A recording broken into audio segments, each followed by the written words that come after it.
I'm going home. I'm going home. Remember me. Remember me. I'm going home. I'm going home. Remember me. Remember me. Say my name. Say my name. Beneath the tree. Beneath the tree. I'm going home. I'm going home. Remember me. Remember me. I'm going home. I'm going home. Remember me. Remember me. Say my name. Say my name. Beneath the tree. Beneath the tree. I'm going home. I'm going home. Remember me. Remember me. I'm going home.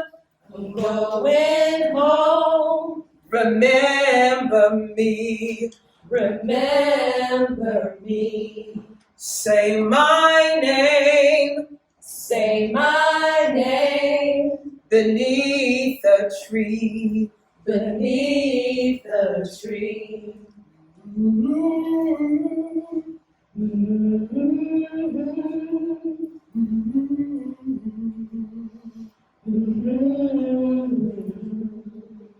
You get one life. What are you going to do with it? Oh, she will always have a special place in my heart. No doubt about it. She saved my life. Baby, tell the truth and shame the devil. She came right on time. I owe her so much. You get one life. What are you going to do with it? Are there any black lady saints? Really, going all the way back to year one. Black ladies are all walking saints. Everybody knows it. Always someone trying to be up under us and copy us. We have such a big impact on how everybody around us decides to do them. And we're always just doing us. But really, in the true Catholic Church sense, are there any black lady saints with bonfires and festivals and offerings in her honor? How do you become a saint? I mean, most saints were regular people who did important things, right? Like getting people on fire for God, helping the needy, making some sort of sacrifice for the good of all, going beyond what everyone thinks is good enough. Martyrs were saints. So maybe you have to be burned at the stake or drowned or just something gruesome. Maybe those saints, well, most of them didn't live long lives and die of natural causes. But black ladies do as much good as anybody else, maybe even more so. So have we ever become saints? I'm never really sure how deep and how wide hating black people goes, but have we ever been lifted to the level of sainthood? Patron saints in particular. If I could have my own black lady saints, they would be Hey. Saint Keisha, patron saint of reading with eye rolls and lip curls. You pray to her when you can't say what you need to say, but you want there to be repercussions. Saint LaRonda, patron saint of King Cody. That's self-explanatory. Saint Mercedes, patron saint of style and culture. Her candle is burned for setting trends and getting credit. And then Saint Tamika, patron saint of hair art. Her candle's burned when your scalp is on fire and twisted in the name of a new hairdo. And just a patron saint for everyday bravery and not being so afraid to be seen and heard. really use a candle for that. Let's groove tonight. Share the spice of life. Ba-da-da-da. Come baby, spice it right. Hey, hey, hey, hey. Come on, let's groove tonight. Ba-da-da-da. Woo! D, I have lived my life, baby. You're going to have to do the same. You're going to have to find your own way. And can't nobody really tell you how to do it. And the people that love you are here to guide you, but we only know the paths God made for us. We love on you, and we try our best to teach you how to share this world with all the other living things God made. Now, everything can't be boiled down to yes or no, right or wrong, baby, and that's the hard part to explain to you. That's when you learn to call on the Lord. Learn to pray yourself through a thing, beginning, middle, and end. Turn it all over, all the glory, all the pain. But I thought I wasn't supposed to pray selfish prayers. That kind of sounds like going to God with your Christmas list. Selfish? Oh, girl, praying for guidance ain't selfish. I'm talking about a conversation, being in conversation all the time. Just keep living, baby. You'll understand it better. By and by, I promise you that. Oh.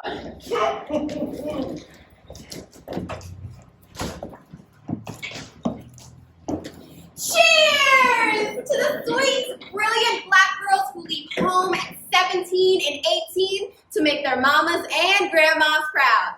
To the ones who come from small towns in Mississippi, Alabama, Georgia, and Tennessee to go to state, A&T, and A&M. Salute to the sweet, brilliant black girls who are accustomed to being called on in church for Easter speeches and Christmas programs. Reliable, enunciating little girls who memorize Gwendolyn Brooks, Langston Hughes, and Philippians 4:13. I can do all things through Christ who strengthens me. All praises to the sweet, brilliant black girls who were relieved by HBCU scholarships, but not at all surprised. This path of excellence was the only option after being good for so long and avoiding all the possible traps of girlhood, carefully choosing when to be both beautiful or brilliant, even though you are always both. Being confident, but never proud. Content, but not too happy. Awake, but never radiant. Protecting ourselves from assault and missed opportunities, it requires mastery of the many moving pieces. Do you know how many A's that takes? How much practice, how much compliance?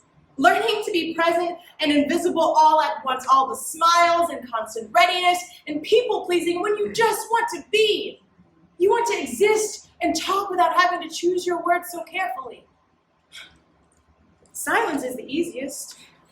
Frilly dresses that make you itch and ribbons that stay in bows instead of flapping loosely in the wind as you run with your friends. Praying that the sweat forming on your brow doesn't curl freshly brushed and braided hair. Staying clean is not easy in red clay church parking lots and gravel playgrounds, and yet they insist because shiny patent leather shoes and those starched clothes mean that you are loved. It means that someone will be held responsible if you are harmed. All we want to do is run in open fields and pick wild onions and smell our hands. That twangy funk on our fingertips in one unraveled ponytail are proof of life. People accuse families of spoiling sweet, good, excellent, brilliant black girls, when really it's just plain old love. The standard for a human baby. Feeding it, cleaning it, clothing it, speaking sweetly to it as a lifetime commitment, and making it feel like a wanted and needed part of a family. You know how they treat white-looking male babies across the globe. While behold, the Messiah, a son is born. Black Southern families have weathered the deepest, ugliest violence for simply breathing. So being invisible is a skill they teach us early for survival. Because what do you do with the sweet, good, excellent, brilliant black girl? How do you protect her from the well-meaning wolves? What do you do with the child that must be seen and heard because it is her destiny to do so? It is blasphemous to snuff it out, but too often it is done with the best intentions. Curiosity is not rewarded. More accurately, it is flattened and squished in young black girls. curious black girls are called fast, and we quickly come to understand that we are only good if. All of our actions and behaviors are associated with compliance, being invisible, and ever ready for service. And thereby theoretically eligible for protection under the Victorian model of fragile, pedestal, virtuous white womanhood. And we are bad if. we show up black and female. Because the body performing the most neutral human action and behavior is black and female. And therefore never eligible for protection under the Victorian model of fragile, pedestal, virtuous white womanhood. Bursting with thousands of questions and living in a very southern, very Christian city. I worried that big things would pass me by and big dreams just might elude me. When we're lucky enough to be afforded space to dream, we turn that curiosity inwards, creating worlds in our minds. We dream big, we dream of soaring. Big bosomed aunties and grandmas hum specially crafted tunes and comfort us in the absence of working mamas. They sing our destinies into our ears and dreams. We socialize at church summer camps, bonding over white box lunches from the city and trying to just poke holes into those frozen grape juice boxes that never seem to melt. We do what we are told. We sit with our ankles crossed and smiling. Elementary, middle, high school, we learn to express our excellence in writing, on stages, in class. Teacher's pet, prize winner, president, 90th percentile, most, best, first, lead, star, winner, excellence. The same faces for 18 years, and we dream of leaving, of running free of our own schedules. Late night conversations in libraries with book after book of our favorite poets, and meeting other good, sweet, brilliant, excellent black humans from all over the diaspora, and building a map of places to visit as we share goodies and care packages from home. We can feel our own bigness. We can feel the importance of our own ideas, just not so loud that you get popped in the mouth.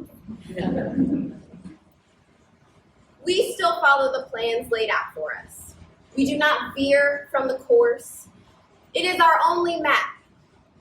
Good girls become smart girls who become brilliant women who become free.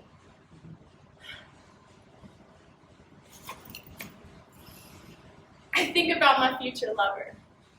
Will I meet him in between classes or in the cafeteria? Will we volunteer feeding the homeless together, or will I ask him for directions to a building that simply does not exist on the campus map? Will we be arrested and resisted to some form of oppression, just staring into each other's eyes, wondering what we can build together? Will I suddenly feel him grooving against my back at a sweaty house party, speakers vibrating the walls and packed with glorious bound bodies? Will we bond in the TV room over Saturday morning cartoons and frosted plates? Will I feel a tingle that starts at the base of my spine and shivers up and out through me? Will the birds start chirping and everything around us go quiet and gray as we pulse in bold neon colors? In 1981, my mother died of breast cancer. When your mother dies, you become an orphan. My children were very young. I had an infant and a toddler. A daughter hadn't been born yet, but this was a turning point for me because my mother was diagnosed. She had a mastectomy, chemo and radiation for a year, and then the cancer came back. And when the cancer came back, it was everywhere. My mother said she wanted to die in her house, in her room, in her bed. Okay. So my husband stayed in Nashville, and the boys and I moved in with her to make that happen about a year before she died. And at first, she could still get around pretty well. It was therapeutic to have my boys there with her. She would read them stories and help them take baths, and they don't remember any of that, of course, but I remember hearing their little voices and water splashing as she talked to them in the bathroom. It was a turning point because that's when I realized I wanted to work with dying patients. Hospice was still brand new. Elizabeth Kubler-Ross was still creating a movement around caring for the dying based on her theory of the 5 stages of grief, right? Denial, anger, bargaining, depression, acceptance. Alive Hospice here in Nashville was not working with nurse practitioners at that time, so instead I worked a number of other nursing specialties. Then around 1989, I met a man who'd been in a car accident, and I was caring for him the night after he had surgery to have his spleen removed. And you know how they draw blood before they send you up for surgery. So that night, the surgeon came down to say that everything had gone well with the procedure. Oh, and by the way, you have AIDS. And he walked out. Just nothing more, just walked out. AIDS was a full-blown epidemic or pandemic at this point. People were being treated like lepers. Nobody wanted to touch them or even be in the same room with them. So I stayed with him that night. We talked about what that meant to him. Just having someone, anyone, just be there and treat him like a human. We talked about his partner of several years, how he was going to explain this to him. I ended up going back the next several nights, and we just sat and I held his hand and talked. I was almost done with my master's at that point, and I had to do a preceptor, which is kind of like a residency. And because of those late night conversations, I knew I wanted to work with AIDS patients. Enter Dr. Steve Raffanti. He was a young infectious disease specialist who had been working with AIDS patients down in Miami. And then in 1990, he came up to Vanderbilt Medical Center to start an AIDS program here. He was also seeing patients at the infectious disease clinic at Metro General and also at Lynn's Public Health Clinic. So I applied for an internship with him and I got it. We started working together January of 1991. And then in June of that year, he offered me a full-time job. Hadn't even finished for schooling yet. But we worked really well together, and so he said, the job is yours if you want it. So the first thing we did was put in a grant for a full-time nurse practitioner at the Vine Hill Clinic. So here's how it worked. We would see patients 2 days a week at Lynn's, 1 day a week at Metro General, and then all the other days we were at Vine Hill. So Steve and I worked with another nurse practitioner, a registered nurse, and a social worker. And we just functioned like that for 3 years. R-E-S-P-E-C-T, find out what it means to me. R-E-S-P-E-C-T, take care, T-T-B. Hey, baby. D-Baby, come eat. I fixed all your favorites. Let's see, we've got fried pork chops, peas, applesauce, and biscuits. You've been eating this since you were 3, coming in my kitchen asking for chops. D, come on in so I can fix your big old plate. Bring the butter and sugar for the rice. Oh, that pound cake was still too warm when I put that caramel icing on it, but it's gonna be just fine with some homemade vanilla ice cream. Woo! Baby. Oh, Grandma Big Girl is going to Tennessee State to be a doctor. Woo! A doctor in my family.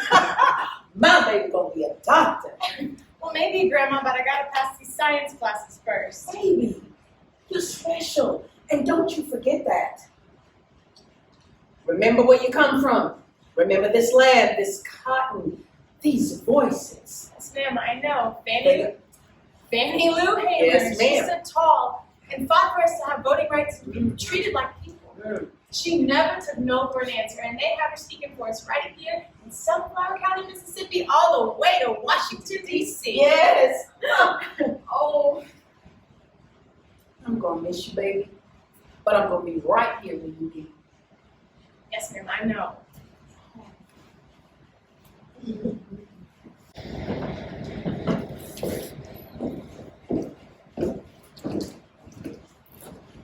The day I went to the sister office on Jefferson, I was sharp, honey. Cause see, I'm a dresser.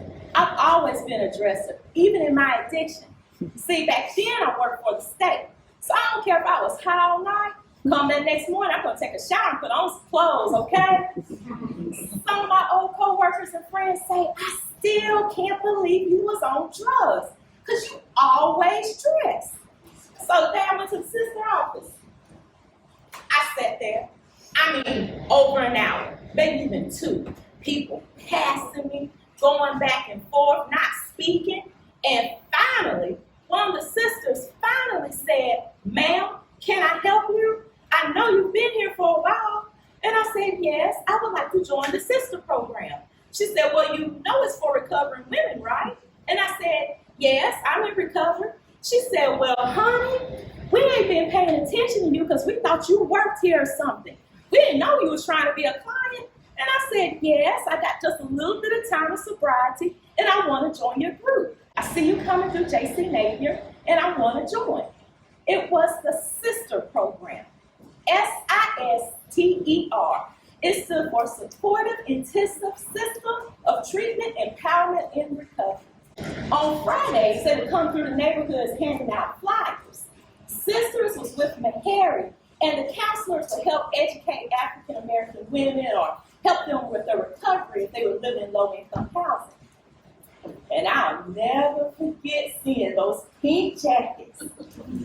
See, the reason why I joined the sister program is because I want to be a pink silk jacket. You know the ones like they wear in the social club or in the movie Grease? And then when I found out they were women that looked like me, who had been through broken relationships and broken marriages, women like me who were trying to work and feed and raise their kids all while living in low-income housing, I joined the group. Because I tell you, I was 42 years old when I went into recovery. I had used for 30 years of my life, either liquor, marijuana, crack cocaine, snorting cocaine. See, I don't mind telling y'all my story because it may help somebody else. Right. I was 12 years old when I used my first joint. God blessed me because I would tell people I used to get high with that I'm not getting high anymore because, see, I joined this group that helps women. I was so diligent about getting there on the bus or however I could get there. They started picking up in Destinee, which was not only a blessing for me, but to my other sisters living there. Because, see, not only did I live in Destinee, but that's where my connection to my dope dealer was. Okay?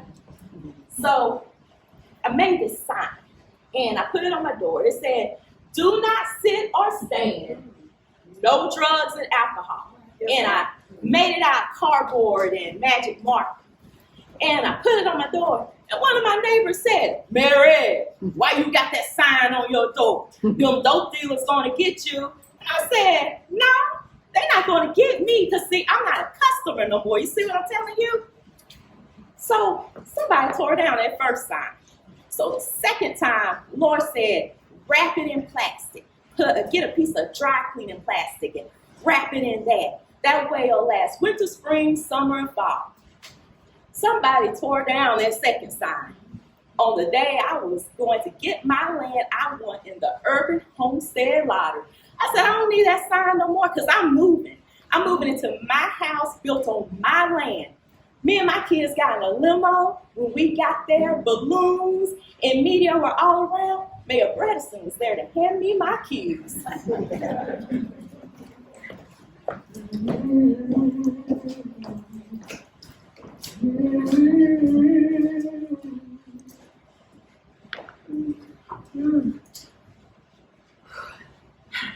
Okay.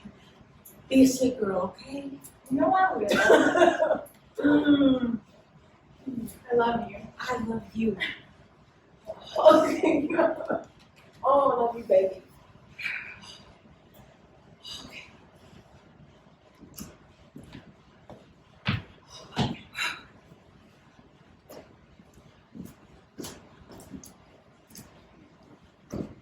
Making my way from the cafeteria to the science building one day, and I see this sweet brown face. I mean, pure love. And it's indescribable and not at all what I pictured. It's better and different. And it means that I'm alive and not broken, and my heart has this deep capacity to feel so much. And so I say, "Hi, I'm Deidre." And we share our stories and dreams and smile and welcome each other and give each other this feeling of the thing that I've been running from. but find myself missing so deeply. Home. He is my kindred, my comrade, someone that revels in all the possibility of the adult that I'm becoming, and something just lets me rest. We shine for each other, and we seek into the warmth of brainy black love. We play music for each other, and we make mixtapes, and we spend hours in used record stores. And we're supposed to be studying calculus, or genetics, or chemistry, but, you know. The chemistry.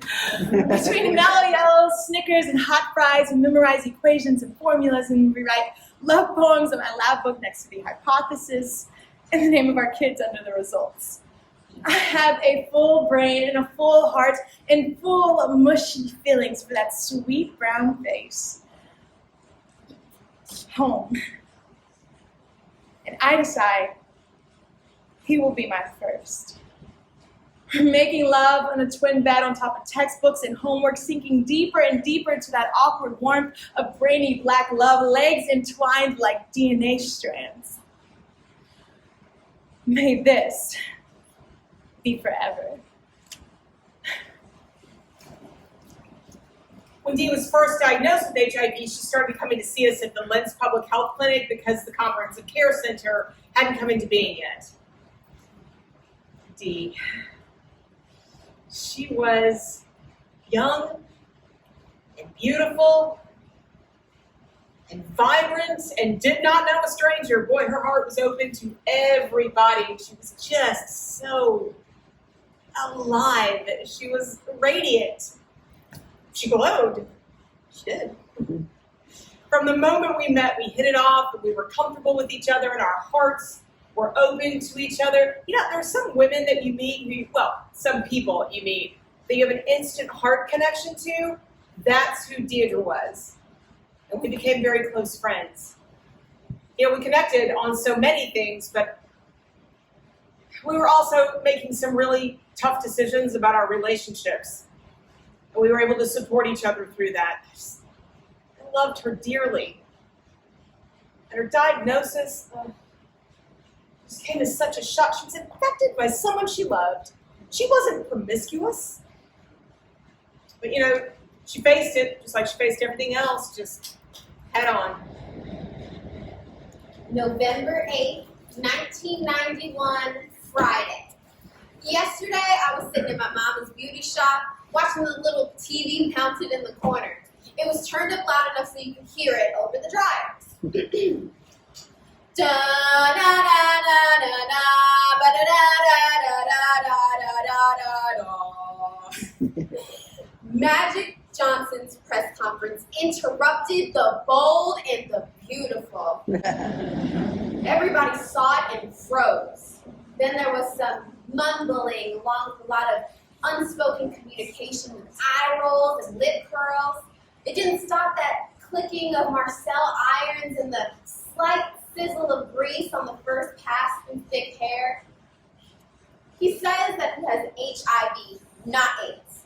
He's going to retire from the LA Lakers team, start talking to teens and doing appearances about safe sex and AIDS. And I'm not glad he had to get the virus because for so many people, Magic Johnson is like a family member. But since he does have the HIV virus, he will open a lot of young people's eyes to the threat of AIDS. He certainly opened mine. Condoms are definitely in.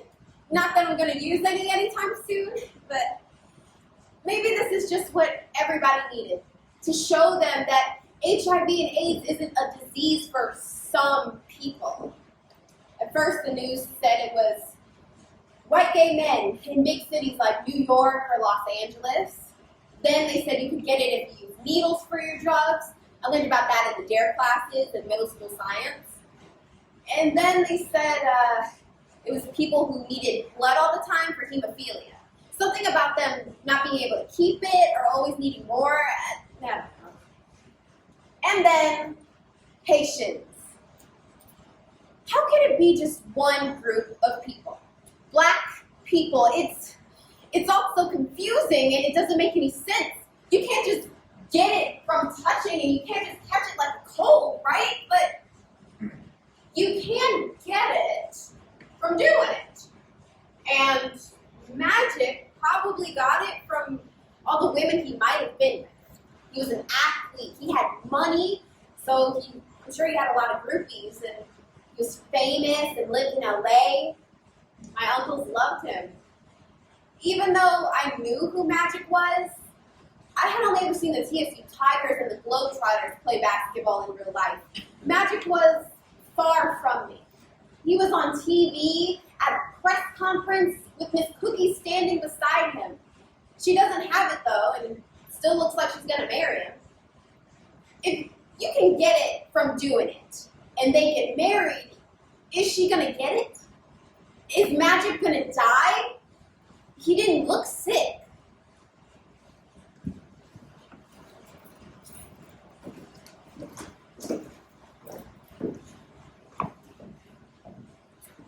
I had been praying about it and trying and just wrestling with it. It had gotten to the point that when I used drugs, I couldn't get high. God used my drugs to help me. Because I was like, I'm not going to keep buying drugs if I don't feel nothing. Everyone's sitting around me high and I'm sitting there sober.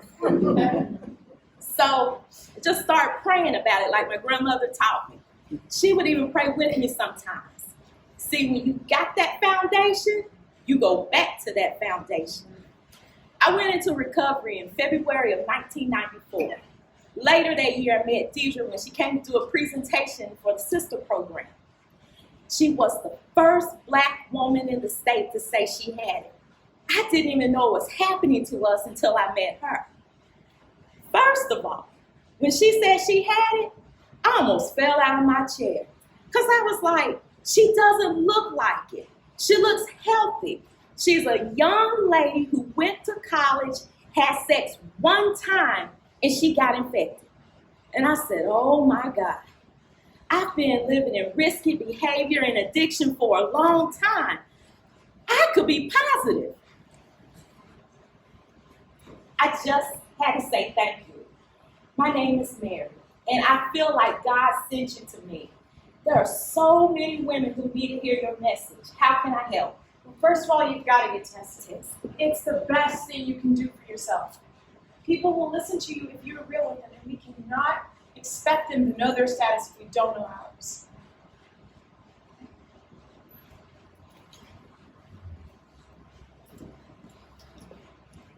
And so I got tested, and I was negative. For me to get tested and be negative, I had to give God all the glory, and I'm still negative. Deidre saved my life that day, and she started educating me. I started volunteering with her program, Each One, Reach One. I was always ready to go to a presentation with Deidre, and I knew I'd be good at it because I just felt so called to do it.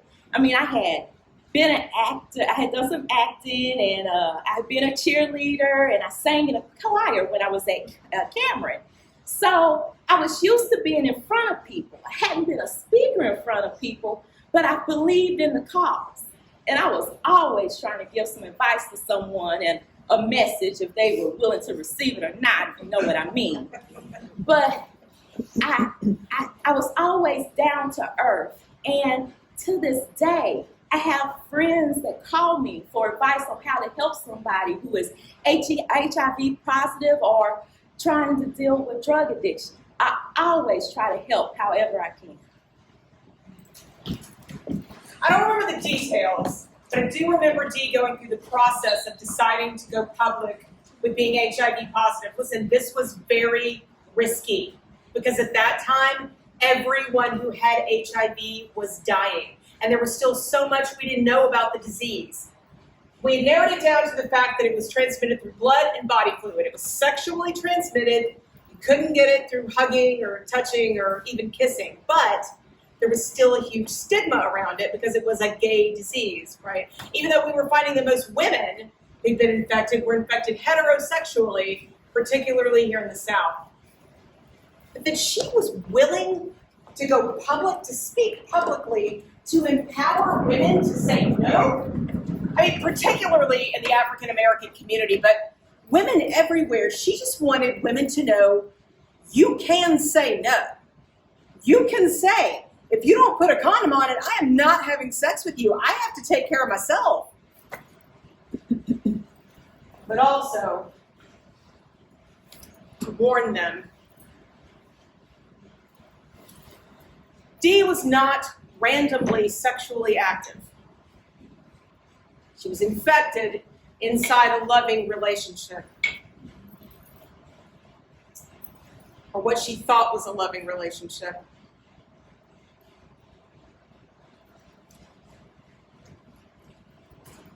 I catch myself scanning my body, looking for it. Where is it? Is it beneath the skin that wraps around the veins of my hands? Sometimes it's just behind the eyes, making me look tired. And at other times it shows up in my voice. It cracks when I wanted to rage, and my chants for power crumble to whispers and then tears. How long before it takes me? How long until I can't recognize myself or remember my life before? It is in me, but it is not me. It is in every cell of my body, but my heart and its rhythms are still my own. And I just want to leap out of my body, just burst into a ray of glorious burning light, melting everything around me until it pulls at my feet. You gotta get real still. Settle in someplace quiet and soft. Place your hands here, one over your heart and the other over your stomach. Root yourself like a mighty tree. Get as close to the ground as possible. Sitting in the grass is better. Let yourself be wrapped up in touching something natural, something the Lord made by hand, like you. Inhale. And imagine yourself at your most joyful. Dancing or running. Sitting on the beach, letting the sun love on your skin. Embracing your sweetheart or holding a brand new baby. Skateboarding or turning flips off the bed. Wild, free, happy. See, baby, that's the divine spark. That's where it all begins. Finding yourself so deep down within your body that you can feel yourself expand and soar beyond it. Your body is your roadmap, your beacon, and the connector. You hold within you your past, your present, and your future. This precious and fragile and fucked up thing is still mine, and what if I don't want it? What if I don't want to take medicine and keep getting my T-cell counts and my blood tests? No more just waking up and going about my day. What if I cannot hold these bones together by the force of my will and audacity? How did he not care enough about us to know? Or did he know and just not tell me? I had to find out by donating at a Red Cross blood drive. And what about school? What are my friends going to say? Trying to find my way back to my dorm felt like trying to find the door at the opposite end of an Escher drive. Do I get to keep anybody that I love? What's my mama going to say? How could he do this to me, that coward? I should call my cousins and uncles to make him disappear. He had me so dumb and mushy and he promised me. He promised me, and I want my big, wonderful future with him. The pediatrician and the professional athlete. Can I even be a doctor anymore? He is who I talk to when I'm scared. When I'm worried or I can't sleep, we go for a drive. I don't have my best friend anymore. Who can I trust? Who can I call to come hold me now? Because nobody is ever going to touch me again. He took everything. And he promised to always love me and to look out for me. I just got this body and I just started to enjoy it, and now it's all, I don't even know what it is anymore. So what are you going to do about it? You can't live without it. That body is all you got and all you're going to get. Same for all of us. You just have to understand that. See, baby, there is at times a thing that a body cannot do, a thing that a body must go through, a thing simply happening, requiring flesh and bone. Ain't always a rhyme or reason to it. The body never denies herself. The body always remembers her truth. You can feel how you want to feel about it. She don't care.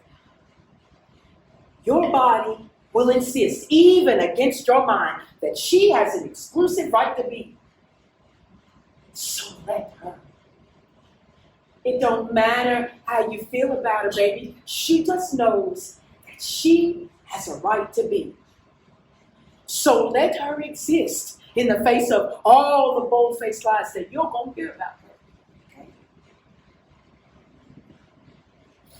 Okay? Baby, no matter what happens, your body is a gift. Your force, your purpose, your calling, your power is always in your body. Yes.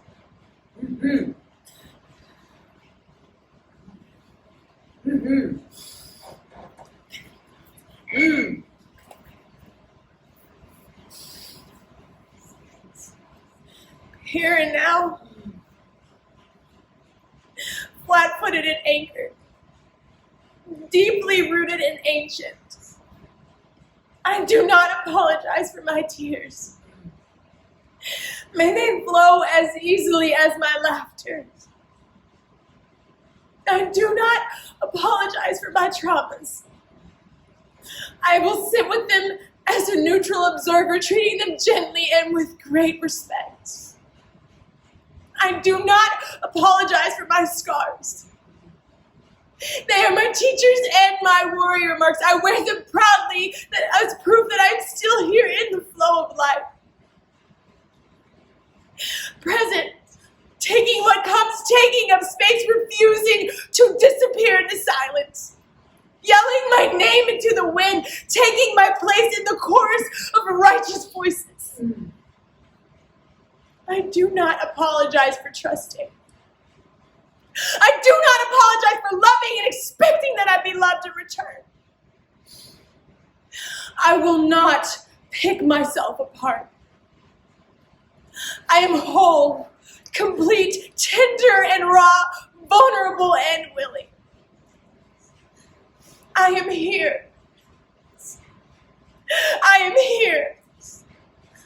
I am here. That's it. Just let yourself be. Hold yourself in a lover's embrace and repeat, say to yourself over and over again and again. Yes, sweet one. Precious being, you are safe. You are on time and your blessings are not late. You are at home in this body. This body is perfect. This body is perfect. This vessel is sacred. This vessel is sacred. This temple is holy. This temple is holy. Nobody is better suited for this grand adventure of life that I have chosen. Nobody is better suited for this grand adventure of life that I have chosen.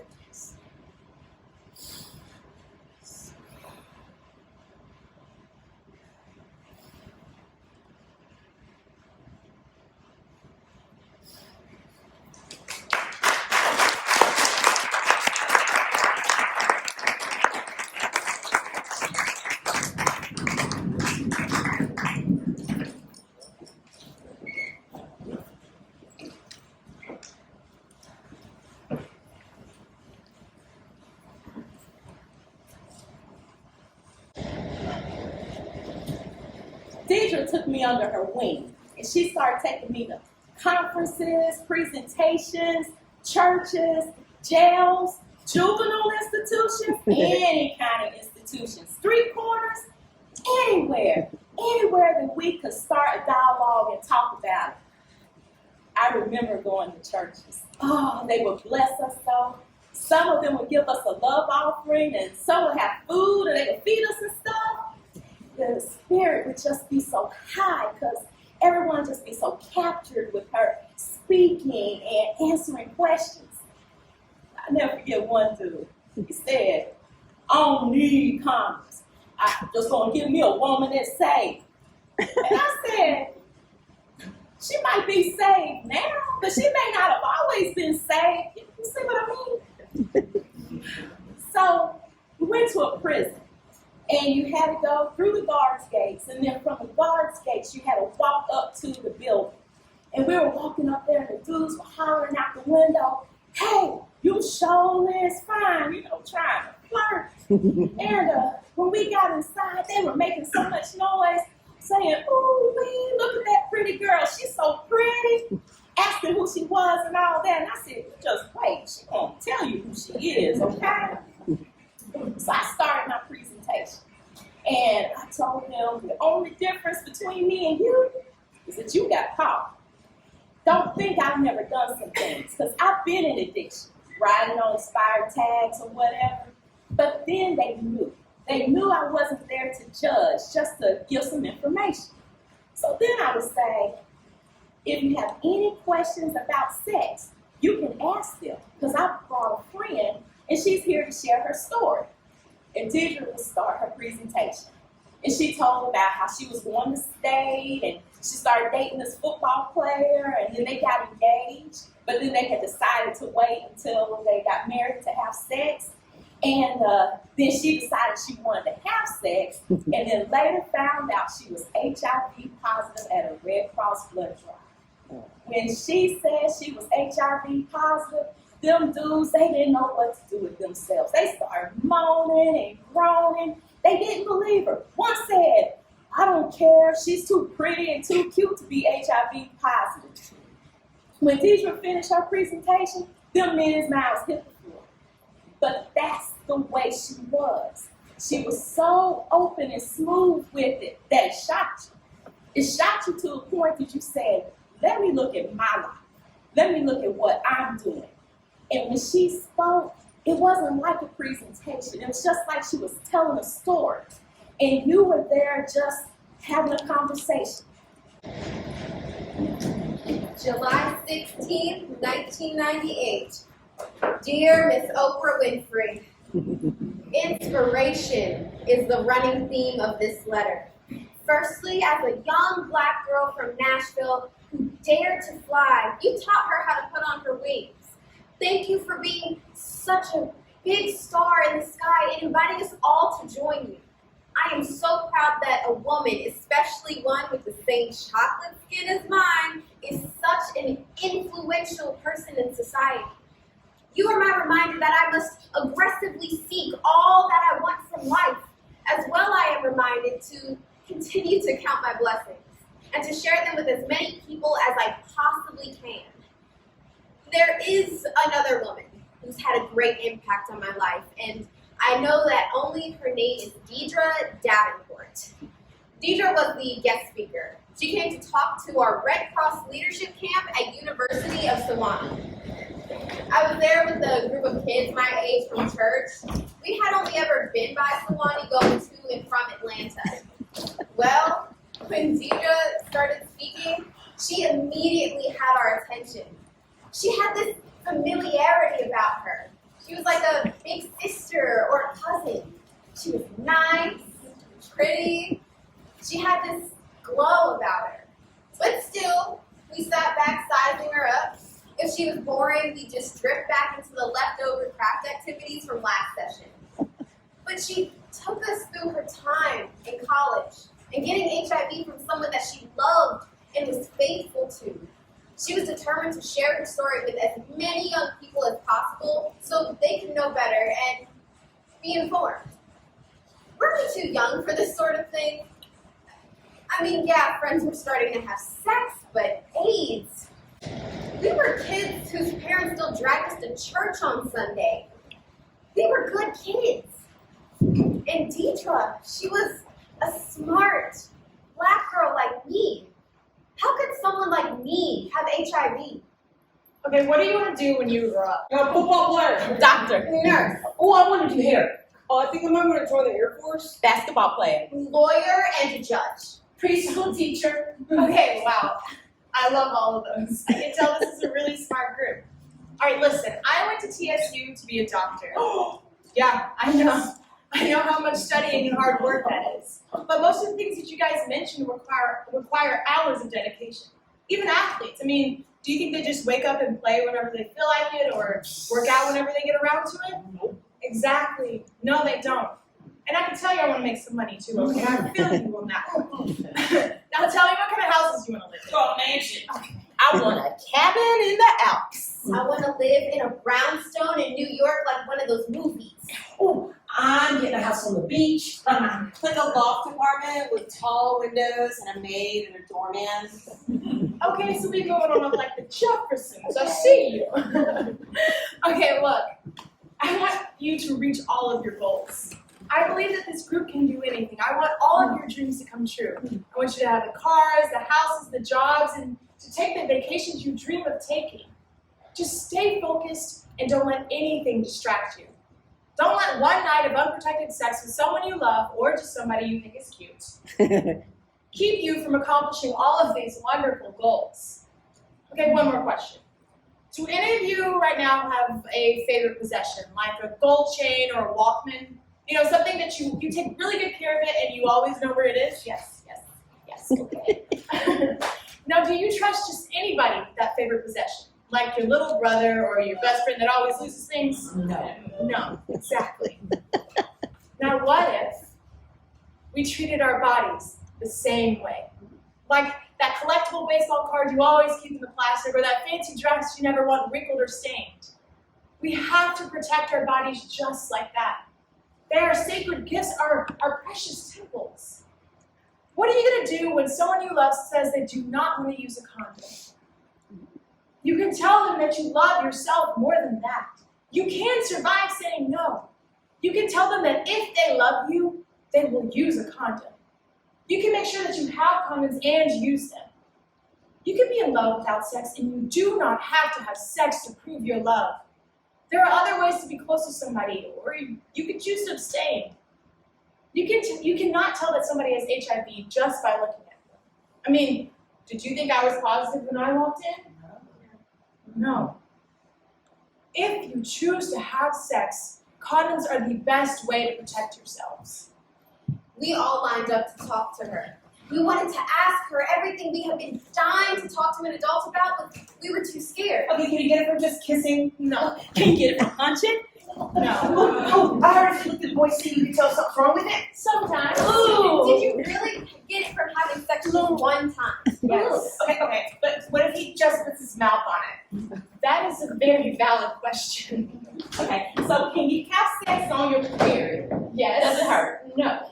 As more and more people came forward, Deidre would pull me to the side so I'd be the last person that she spoke to. When my turn finally came, it was like time stopped. Nothing else mattered. Sometimes I feel like an outsider. But taking your own path is cool. It's fine if nobody understands where you're going. I want to grow out my perm and then cut off all my hair and go natural. It's always been long and people have always grabbed at it. It feels like people talk to my hair more than they do to me, like I'm an attachment. It's just hair and it's gonna grow back. People are just, they're so weird about hair. Yeah, and I want to cut pork and beef out of my diet without starving in my parents' household. Yes, girl, I understand what you mean because black Southern parents think it's vegetarian if there's no smoked meat in your bowl. Yes, you get it. Yes. I thought I was going crazy. Look, no. Take my information and stay in touch, okay? I have a really good feeling about you, and I want to see how this goes for you. You're not crazy, and you are going to be better than fine. Just keep listening to that little voice, and don't let anything stop you. The Red Cross had a series of note cards and posters in support of their African American HIV/AIDS program. Deidre sent me one, and it said, "The ruin of a nation begins in the homes of its people." September 1994. Cynthia, keep this and remember me always. This is my favorite African proverb. It absolutely made my night complete to think that you cared enough to call. Your voice was like a Gregorian chant to my ears. I'm so glad that you're doing okay and staying positive. That is so very important and a gift that God decided to only give to a select few. And you're one of those few. I will be at Hugh Walk, October 5th from 8 a.m. to 11 a.m. Angela Hubbard is who I spoke with. I'll see you there. Peace and positive thoughts to you. Deidre. I invited her to my high school graduation in 1995. Not really expecting her to come, but I just wanted her to know. And as I processed out of the rhyming with my Hume Fall classmates, I turned and saw Deidre standing in the doorway. She smiled at me and put a card in my hand. And that was the last time that I saw her.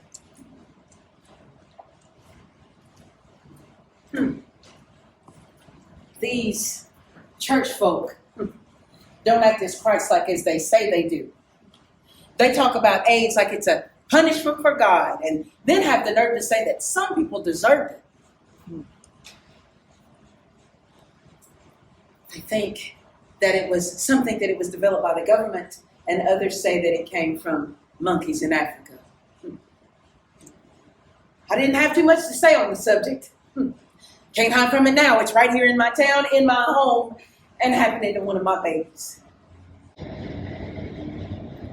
My Deidre is a good, smart girl.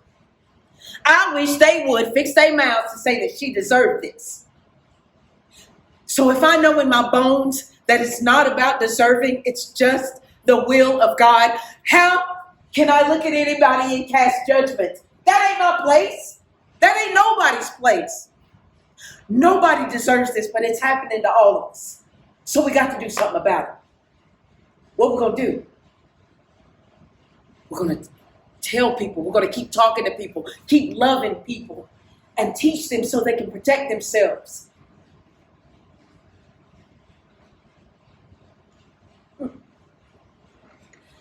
What are we going to do? Just cast people out and shun them? Nobody is outside of God's love. Nobody.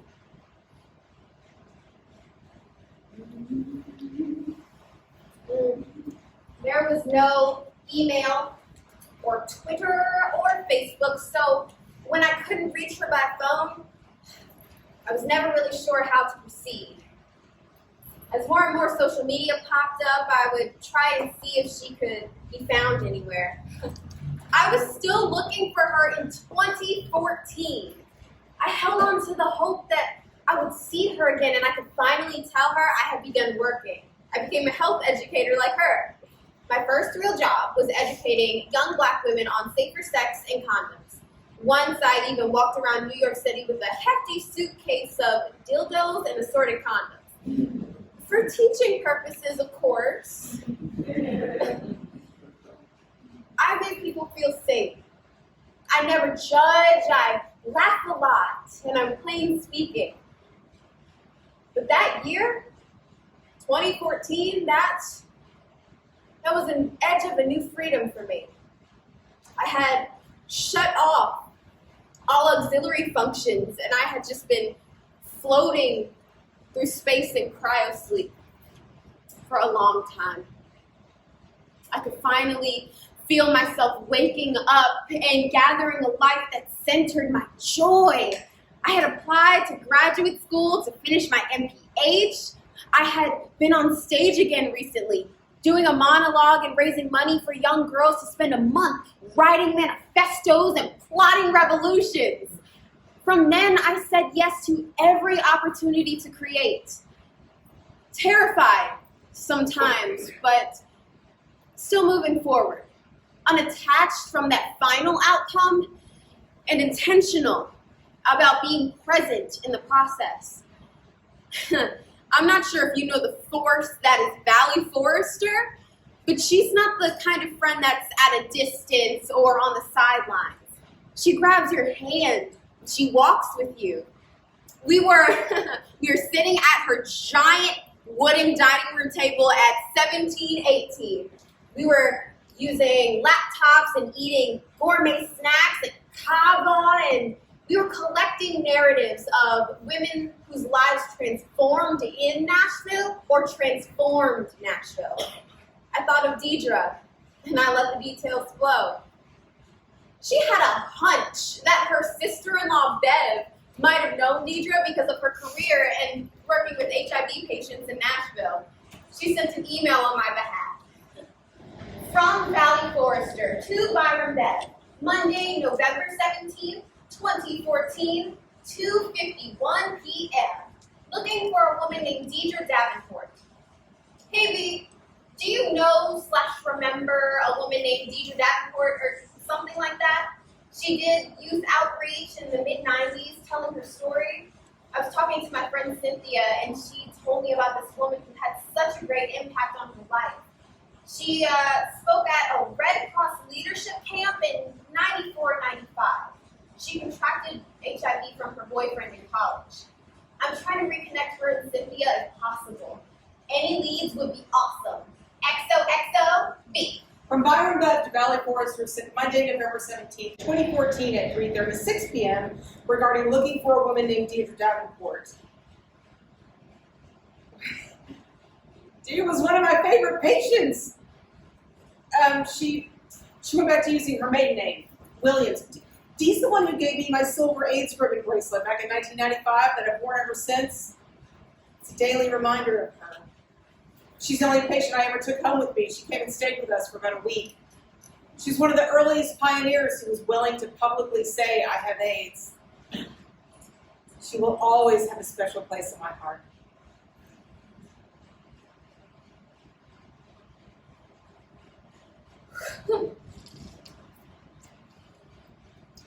And just like that, after 20 years of searching, I had my answer.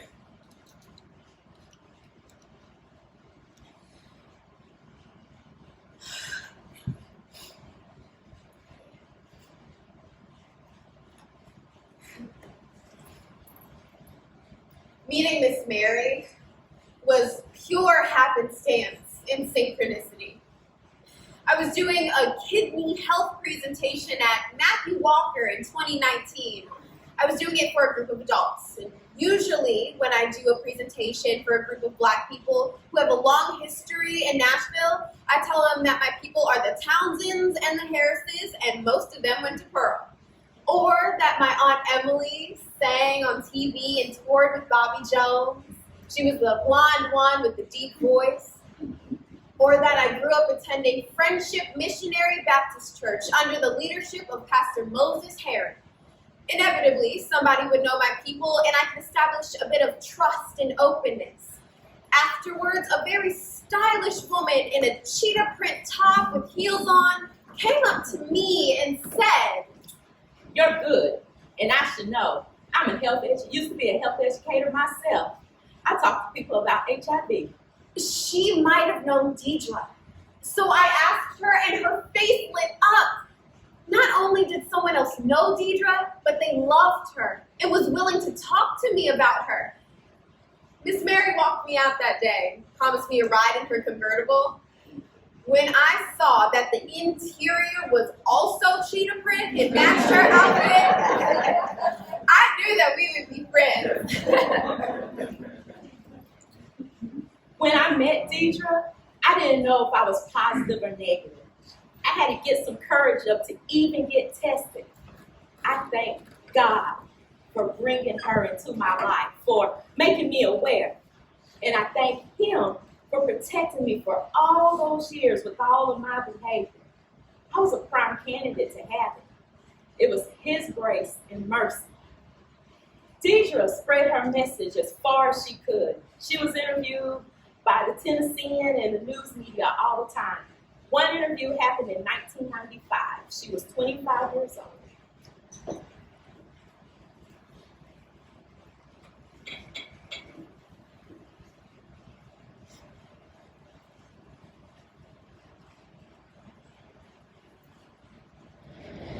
I feel like I was drafted. I want to retire like older people do. Working 40 hours a week is hard on me physically. It's hard to keep up, and my energy level is low. Yes, I want to retire and go to book festivals whenever I get the urge. Or to see places like Yosemite National Park, or to see Ansel Adams photographs. I wasn't the campus slut or the fat freak. For the most part, I was a church-going girl, and some people even considered me to be a nerd. So I never would have tested if it wouldn't have happened at a Red Cross blood drive. I'm low risk, according to the media and everything I learned in classes. Plus, my good Christian upbringing told me that my probability of having HIV was non-existent. My probability of dying in a plane crash seemed much greater than being HIV positive. At least that's what I thought. I had a false sense of security. And I thought that I dated healthy people. Technically, I do not have an immune system. I am a painful but necessary element of what's missing. If you look at the statistics with AIDS, you will see that there is a missing link, and I hope to be that missing link, so that others don't have to go through what I'm going through, or so that they at least have the opportunity to decide. I enjoy going to college campuses, or churches, or housing developments, or any setting, because they're all fair game. I don't know that what people learn from me is what I say, so much as it is what they see. They see this cool chick, this down-to-earth young woman, or their sister, or even their best friend. That is, until I tell them that I have AIDS. I think that they expect to see someone come in that's frail and with spots on their face and an IV in their arm. Too many times we look for a source of affirmation or worth that does not come from within. If you love yourself, getting a condom is easy. Look, I'm a realist. Love is not latex. But too often we romanticize, even in our own lives. The only person that I knew who had AIDS was Liberace, and I did not go out to eat with her. We have got to counter that false sense of security, especially among Black women. Most Black women don't know of another Black woman who's tested positive until the one who tests positive is herself. That is why I'm doing what I do, not to be a martyr, but to spread the message so we can reduce the statistics of this terrible disease. Dr. Steve Rafonte had a conversation with Bill Bredesen, that was the mayor of Nashville at the time, and they formed an AIDS task force. Now, in the early 90s, hospitals and emergency rooms were turning away AIDS patients because nobody wanted to treat them. There were only 2 pharmacies in the entire city that would even sell AZT. That's azithromycin. It's a reverse transcriptase inhibitor. Basically, it slows down the development of AIDS in the body by slowing down the replication of the virus. It was the only AIDS drug we had at that time, and all the other pharmacies in town refused to sell it. That was 1992. Steve's conversations with Mayor Bredesen resulted in a clinic at 24th and Charlotte, the Comprehensive Care Center, or the CCC. We opened our doors on February 1st, 1994, and at first, our only goal of therapy was to help our patients die with dignity. Because at that time, still, everyone who had HIV died. There was no effective treatment, not long term, and the few of us who were willing to treat them were losing 5 to 20 patients a week. But in 1995, 96, somewhere around there, protease inhibitors hit the market and people started living. Now, Dee had tried protease inhibitors, but she'd already been so sick, and we were still losing a pretty significant number of patients because for them, those drugs just came too late. Also, protease inhibitors are really hard on the body, but we were seeing a lot of people get better. And then Dee got sick. Like really, really sick. She developed cryptococcal meningitis. When she came to see us at the CCC, she had a really high fever. She was having some central nervous system issues. Her balance was off. She had a really bad headache. She was very sick. And so we transferred her to Vanderbilt. One of us, I'm sure it was Steve, went with her and admitted her through the emergency room. Steve had admitting privileges. And so whenever somebody came to us and they were very, very sick and needed to go to the ER, Steve would take them. Or he would call ahead and give orders and tell them what needed to be done. So we transported Dee directly from the CCC to the hospital. She never came out. I think she was there for about a week or two. It was 1997.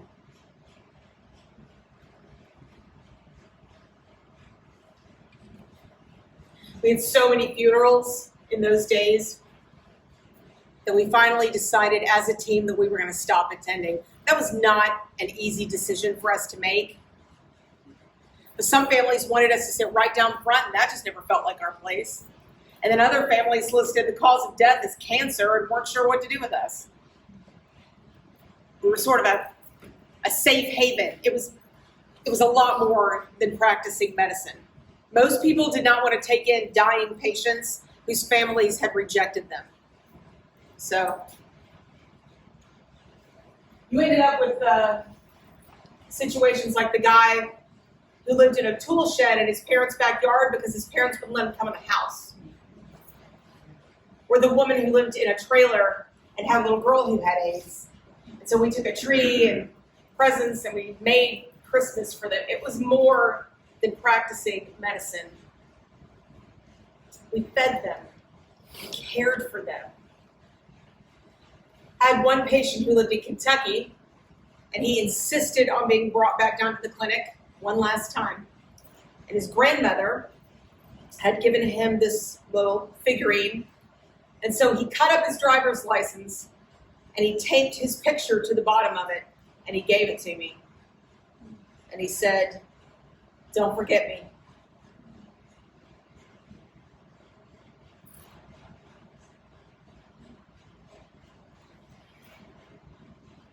All of the trappings get stripped away at that point because they do not matter.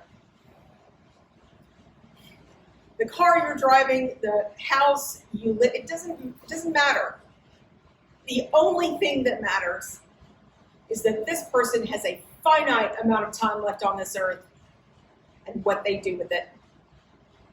And what kind of a difference you can make in the time they have left.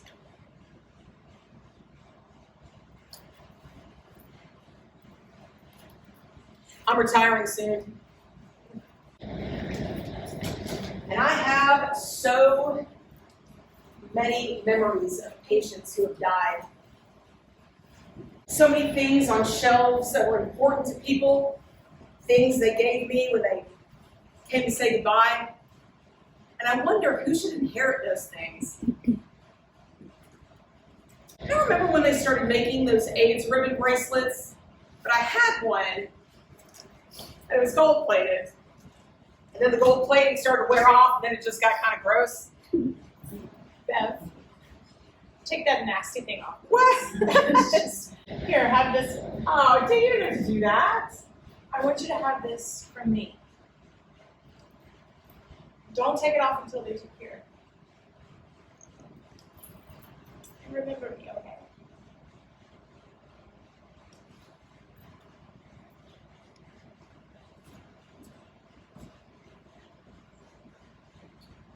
There's no cure. So I don't take it off. You know, in 2013, they reclassified HIV from a terminal illness to a chronic disease. Our patients started getting older with us. That intensity around caring for a dying population, gone. People today who are 30 and younger don't really have any memory of losing anybody to AIDS. Even new caretakers, new HIV providers, they don't really know what it's like to care for a dying population. If Dee were diagnosed with HIV today, she would not die of cryptococcal meningitis.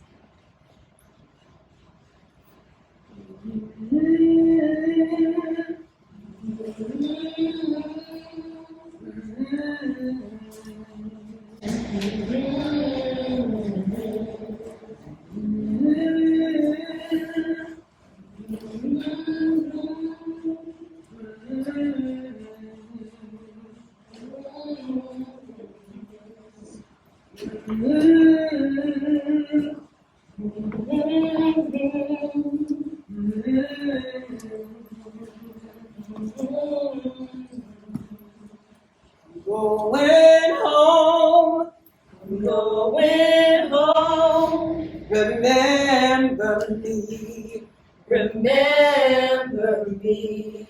I'm going home, I'm going home, remember me, remember me. Say my name, say my name. Beneath the tree, beneath the tree.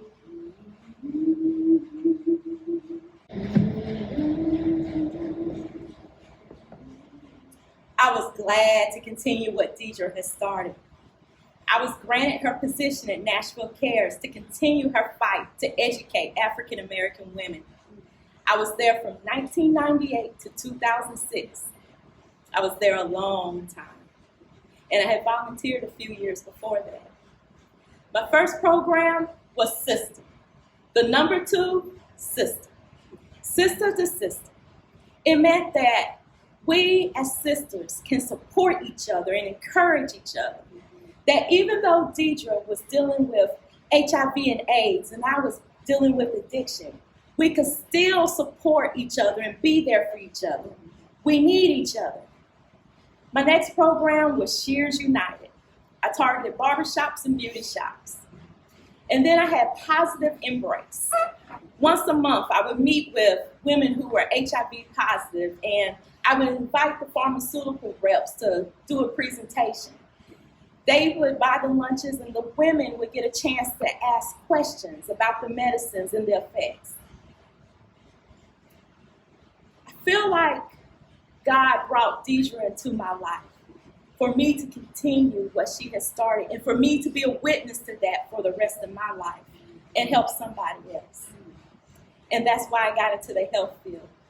I feel like that work is for me and Deidre prepared me for it.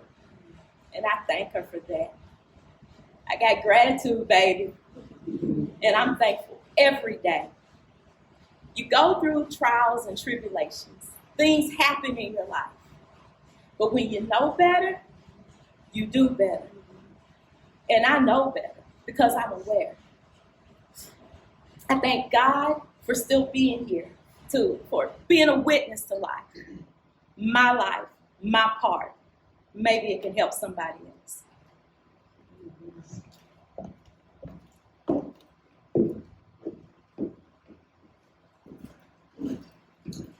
I have a good friend named Jennifer, and she's this really wonderful therapist, and she agreed to see Dee for free. So I asked Dee if I could share her background, her HIV status. Yes, of course, absolutely. This was around the time that protease inhibitors were coming out and they weren't working for Dee, so she was really dealing with her own mortality. But she saw Jennifer about every 2 weeks for a couple of years before she got too sick to go. But Jennifer and I were the ones who took Jennifer has a horse barn. And so she's got a massive pickup truck to go with it, okay? And so we got this huge, it was a magnolia tree. And we loaded that thing up somehow into the back of this truck. And it was, I'm telling you, it was huge. It had this gigantic root bulb. It was a tree. And it was the prettiest, the biggest thing that we could fit in the back of that truck. We wanted to get an evergreen because we didn't want Deidre's mother to ever have to watch the leaves die. Something with beautiful, vibrant blossoms to remind her of Deidre's spirit. Something classic and southern that tied Mississippi to Tennessee. We hauled that thing a good 6 hours all the way to Deidre's grandma's house in Drew, Mississippi. And then we got out our little gloves and our shovels and we planted that sucker under the sun in the shadow of Parchman Prison across the way. And then the whole family showed up. They all helped us dig and we all planted that magnolia tree together. And then Grandma fed us. Of course, as grandmas do. And then we met the entire family, and I wish I could remember more details from that day, but here's what I do remember. There were a ton of people there, and we ate some really good Southern cooking. And Grandma cried. But we all cried and talked about Deidre. Listen, it was just a really wonderful day. And we were all connected to each other. And it was all about Deidre and our love for her. And it was just really incredible.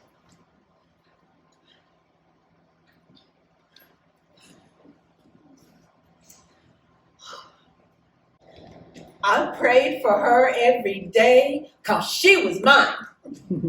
Every day I prayed for my children and my grandchildren. When I knew the need, I called it down from the kingdom of God and I praised him the whole way. When I didn't have a name for the need or the obstacle, I just asked him to keep them covered. Let their days be as light and gentle as possible.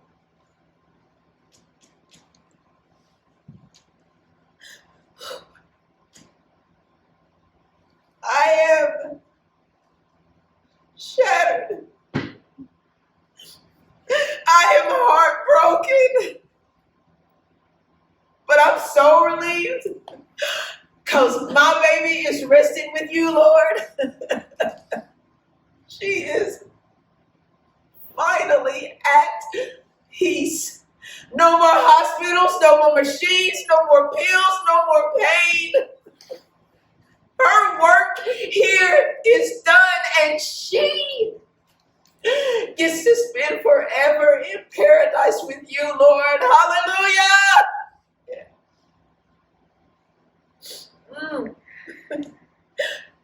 Running around all in everybody's business. All moves and chicken legs, talking to everybody.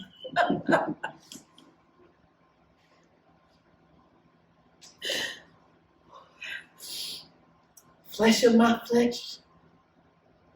I'll see you in the morning. But until then, baby, until then, oh,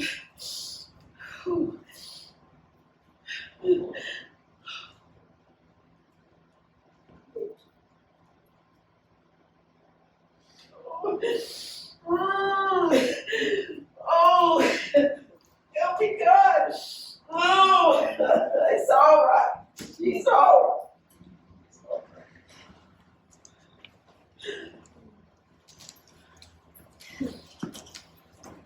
I remember having all this intensity around my 27th birthday.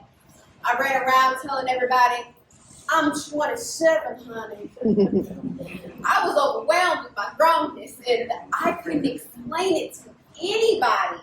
All I could repeat was, I'm 27, honey, with a husky voice and a mink stole imaginary tossed over my shoulder like Diane Carroll from Dynasty.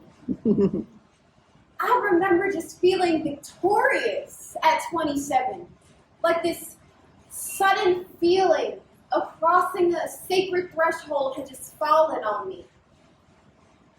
Well, Deidre died 7 years before that birthday, on a Friday, and she was 27, and still loving, still fighting, and still teaching. She was honored in that year's Music City Cares AIDS Walk, and young people from all over the city wrote letters of condolences, and they detailed how she changed their lives. The term 27 Club refers to a young group of artists like Janis Joplin, Jimi Hendrix, Jean-Michel Basquiat, all who died at the age of 27, often as a result of overdose or some other form of climactic exit. I offer this as information, not judgment. The point being that a life's work can be both significant and completed at any time. When a life is done, it is done. Do you want to spend your time being a blessing or a blob? I miss her, and I'm angry at all the stories that I didn't get to share, all the things I didn't get to say, that I'm forgetting her face and her voice. But I feel her though. She's up there pulling strings and bringing people into my life, and she remains frozen in my heart with her head tossed back in the middle of a deep belly laugh. I wanted to be a doctor so that I could help people, so that I could save lives. I'm worried that having HIV would keep me from doing the thing in my heart I knew I was supposed to do. But it didn't. I know I saved lives. I probably saved more lives because I wasn't a doctor. I was a relatable black girl from Mississippi who had AIDS and told her story. I made peace with my life and everything that happened. I have no regrets or shame. If I deny the bad, then I also have to deny the good, and there was so much good.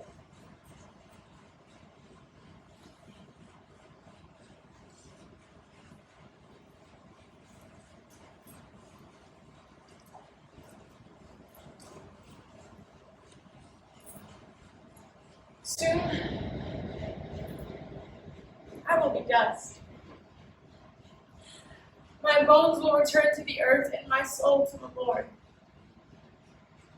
But when I'm gone, tell them that I did not run. I did not hide and I did not fold.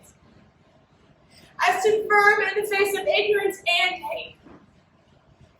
And most importantly, that I loved my people.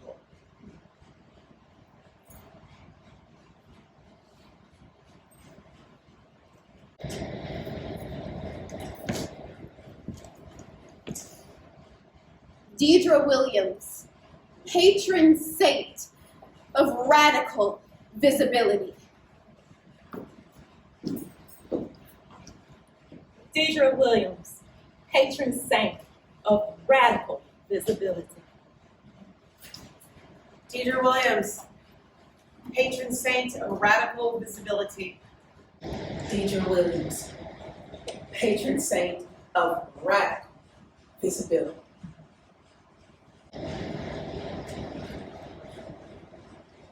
Deidre Williams, patron saint of radical visibility.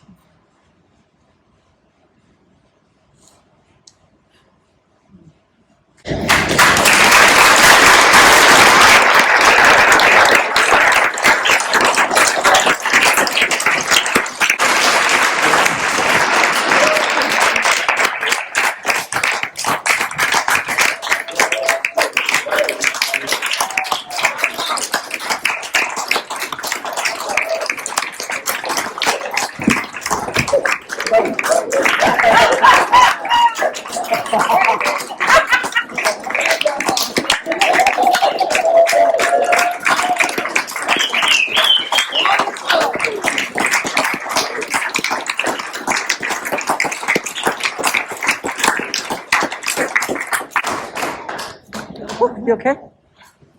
We want to help you. We want you to help us with something, okay? You ready? I'm going home to celebrate. Going home. Remember me. Remember me. I'm going home. I'm going home. Remember me. Remember me. Say my name. Say my name. Come on. Yes. I'm going home. Remember me. I'm going home. I'm going home. Remember me. Remember me. Say my name. Say my name. The tree. Beneath the tree. I'm going home. I'm going home. Remember me. I'm going home. I'm going home. Remember me. Remember me.